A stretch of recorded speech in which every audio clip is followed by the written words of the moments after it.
آپ نے اپنی زندگی میں ضرور یہ آبزرو کیا ہوگا، یہ سنا ہوگا کہ کوئی شخص بہت مالدار تھا، بہت کامیاب تھا، لیکن یکایک کچھ ایسا ہوا کہ وہ فیلئر بن کر رہ گیا۔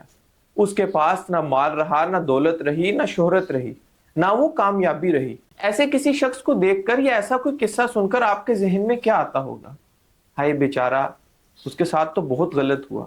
آئے اب میں آپ کو 1400 سال پیچھے لے کے جاتا ہوں، جہاں رسول اکرم صلی اللہ علیہ وسلم مسجد نبوی میں اپنے صحابہ کے ساتھ بیٹھے تھے، اور رسول اکرم صلی اللہ علیہ وسلم نے ایسا ہی کچھ سوال اپنے صحابہ سے کیا۔ مسجد نبوی میں رسول اکرم صلی اللہ علیہ وسلم صحابہ کی محفل میں بیٹھے تھے کہ اچانک رسول اکرم صلی اللہ علیہ وسلم نے اپنے صحابہ سے سوال کیا، کیا تم جانتے ہو مفلس کون ہے؟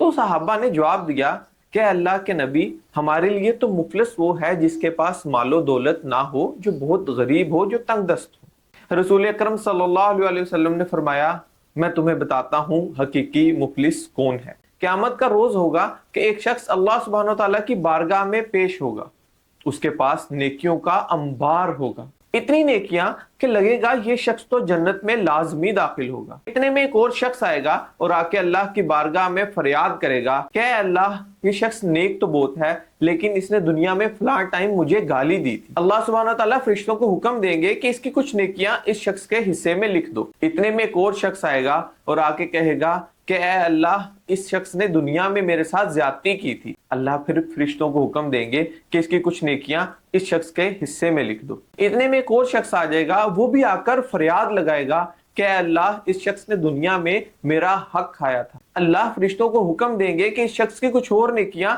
اس شخص کے حصے میں لکھ دو۔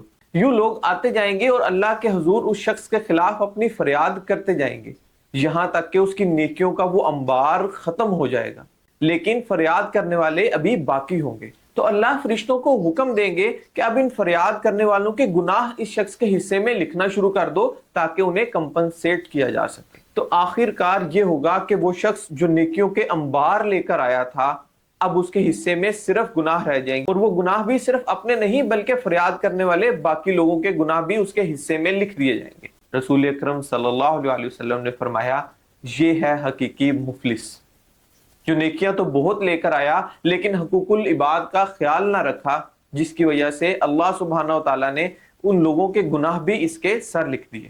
اسلام حقوق العباد پر بہت زیادہ فوکس کرتا ہے۔ رسول اکرم صلی اللہ علیہ وسلم نے ایک دفعہ فرمایا کہ اللہ سبحانہ وتعالیٰ حقوق العباد کو معاف نہیں فرمائیں گے۔ رسول اکرم صلی اللہ علیہ وسلم کا فرمان ہے کہ اللہ سبحانہ وتعالیٰ حقوق اللہ تو معاف کر سکتے ہیں، لیکن حقوق العباد معاف نہیں کریں گے۔ اس لیے ہمیں چاہیے کہ اس دنیا میں حقوق العباد کا خاص خیال رکھیں۔ اللہ سے دعا ہے کہ اللہ سبحانہ وتعالی ہمیں حقوق العباد کا بہت سا خیال رکھنے کی توفیق عطا فرمائے۔